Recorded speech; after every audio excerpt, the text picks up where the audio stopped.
क्या ब्रह्म ज्ञान प्राप्त करने से मेरी आंखों में रोशनी आ जाएगी? प्यारे भाइयों बहनों, एक ऐसा व्यक्ति जो नेत्रहीन है और आप उसे ब्रह्म ज्ञान प्राप्त करने के लिए प्रेरित कर रहे हैं और आपसे वो ये सवाल कर दे तो फिर आप क्या उत्तर देंगे? मैं समझता हूं आप यही उत्तर देंगे कि ब्रह्म ज्ञान प्राप्त करने से आंखों में रोशनी नहीं आ सकती। इसके आगे और क्या कहेंगे आप? और बदले में वो क्या कहेगा कि यदि ब्रह्म ज्ञान प्राप्त करने से मेरी आंखों को रोशनी नहीं मिल सकती तो फिर ऐसे ब्रह्म ज्ञान को प्राप्त करने का फायदा क्या है? ब्रह्म ज्ञान कोई इन चर्म चक्षुओं में रोशनी नहीं लाता है, लेकिन हमारी रूह को वो रोशन कर देता है। इतना कुछ ब्रह्म ज्ञान प्राप्त करके हमें प्राप्त हो जाता है कि फिर चाहे आंखें हों या ना हो कोई फर्क नहीं पड़ता। वो प्रकाश, जीवन जीने की वो कला, वो सुकून ब्रह्म ज्ञान प्राप्त करके हमें मिल जाता है जो शायद आंखों वालों को भी नहीं मिलता, जिनके आंखें तो हैं परंतु उन्होंने ब्रह्म ज्ञान प्राप्त नहीं किया है। ऐसी एक घटना मैं आपके चरणों में यहाँ पर रखने के लिए जा रहा हूँ, जरा ध्यान से सुनिए। सदगुरु बाबा गुरबचन सिंह जी महाराज से यही सवाल एक बार एक नेत्रहीन व्यक्ति ने किया था कि क्या ब्रह्म ज्ञान प्राप्त करने से मेरी आंखों में रोशनी आ जाएगी? और पलटकर सदगुरु बाबा जी ने जो जवाब दिया वो हम सबके लिए भी अनुकरणीय है। लेकिन आइए पहले जानते हैं वे नेत्रहीन व्यक्ति कौन थे। वे नेत्रहीन व्यक्ति थे रामचंद्र कपूर साहब, जिनकी आंखों में रोशनी नहीं थी। बाबा जी के जवाब को सुनकर वो चल दिए थे, लेकिन फिर उन्होंने कुछ ऐसा सुना जिससे सुनकर उन्होंने ब्रह्म ज्ञान प्राप्त किया और मिशन के बहुत बड़े प्रचारक बने। स्थान स्थान पर पहुंचकर उन्होंने मिशन की आवाज को जन जन तक पहुंचाने का कार्य किया। संत निरंकारी मिशन की विचारधारा, संत निरंकारी मिशन के दर्शन, संत निरंकारी मिशन के ज्ञान से प्रभावित होकर फरीदाबाद के एक नेत्रहीन व्यक्ति रामचंद्र कपूर जी कोठी पर दिल्ली में बाबा गुरबचन सिंह जी महाराज से मिलने पहुंचे।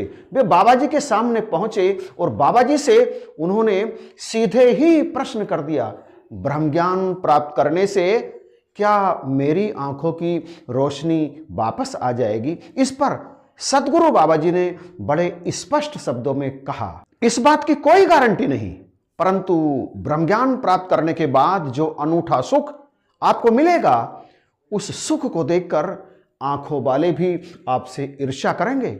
बाबा जी का यह जवाब सुनकर रामचंद्र कपूर जी को कोई विशेष तसल्ली नहीं हुई। वे उठे और निरंकारी मिशन के मुख्यालय से बाहर निकल गए। कहां जा रहा है तू ओ जाने वाले, अंधेरा है मन का दिया तो जला ले। कपूर साहब जब रिसेप्शन के सामने से निकल रहे थे तो वहां पर ये गाना बज रहा था। ये गाना उन्होंने पहले अनेक बार सुना था, परंतु आज जब इस गाने को उन्होंने सुना तो उनके कदम ठिठक गए। आज यह गाना कुछ अलग ही अर्थ दे रहा था। कपूर साहब के कदम ठिठके तो वे वापस बाबा जी के पास पहुंच गए और ब्रह्म ज्ञान प्राप्त किया। और सदगुरु बाबा जी ने जो कहा था वो अक्षरशः सत्य साबित हुआ और होता है। पूर्ण गुरु के मुख से जो भी निकलता है वो सदा सत्य ही होता है। और कपूर साहब मिशन के प्रचार प्रसार में ऐसे लगे इस ज्ञान के बारे में लोगों को इस तरह से उन्होंने समझाया कि उनका जीवन ही बदल गया। उनकी बातों पर विश्वास कर करके अनेक लोगों ने ब्रह्म ज्ञान प्राप्त किया। हमारे जीवन में अनेक कमियां होती हैं, हमारे शरीर में भी अनेक कमियां होती हैं, परंतु ब्रह्म में कभी कोई कमी नहीं होती, सदगुरु में कभी कोई कमी नहीं होती। सदगुरु की बात मानकर यदि हम अपनी कमियों को नजरअंदाज करके इस ज्ञान पर यकीन लाते हैं, यकीन करते हैं, तो सचमुच सब कुछ बदलता है। हाँ, यह तय है कि तुरंत कुछ नहीं बदलता, परंतु जैसे जैसे हम इस ज्ञान में प्रवेश करते चले जाते हैं, हाँ, इसमें प्रवेश करते चले जाते हैं। ब्रह्म ज्ञान में प्रवेश करना होता है, इसमें प्रवेश करते चले जाते हैं, वैसे वैसे ही हमारे जीवन में बदलाव आता चला जाता है, बदलाव आता चला जाता है। और जैसे जैसे हमारे जीवन में बदलाव आता है, वैसे वैसे हमसे मिलने वाले भी प्रभावित होते हैं और पूछते हैं कैसे आया आपके जीवन में ये बदलाव। और फिर हम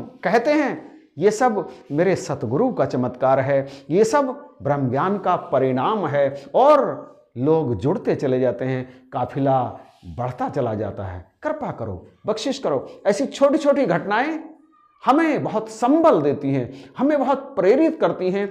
ऐसी घटनाओं को हमें दूसरों से भी शेयर करना चाहिए। चैनल हिंदुस्तानी गौरव जो दास ने शुरू किया है, आप उसे जरूर देखिएगा, क्योंकि सनातन समाज में, हमारे पुराणों में तमाम ऐसी कहानियां दर्ज हैं, ऐसी बोध कथाएं दर्ज हैं जो कहती कुछ प्रतीत होती हैं, वास्तविक अर्थ उनका कुछ और होता है। और हमें लगता है कि ये झूठ है, ये गलत है, ये असंभव है। कुछ भी असंभव नहीं है। उनका वास्तविक अर्थ क्या है, इस चैनल पर वही क्लियर करने का प्रयास किया जा रहा है। तो आप चैनल हिंदुस्तानी गौरव को सब्सक्राइब भी कीजिएगा और उस पर आने वाली वीडियो को शेयर भी कीजिएगा और कमेंट भी कीजिएगा और प्रत्येक वीडियो को देखिएगा अवश्य। इस वीडियो पर आपकी क्या राय है कमेंट करके बताइएगा जरूर, और इसे शेयर कर दीजिएगा। मत भूलना शेयर करना। और चैनल पर यदि नए हैं, अभी तक इसे सब्सक्राइब नहीं किया है, तो प्लीज सब्सक्राइब जरूर कीजिएगा। इन्हीं शब्दों के साथ आप सभी को जय हिंद, नमस्कार और प्यार भरी धन्यवाद।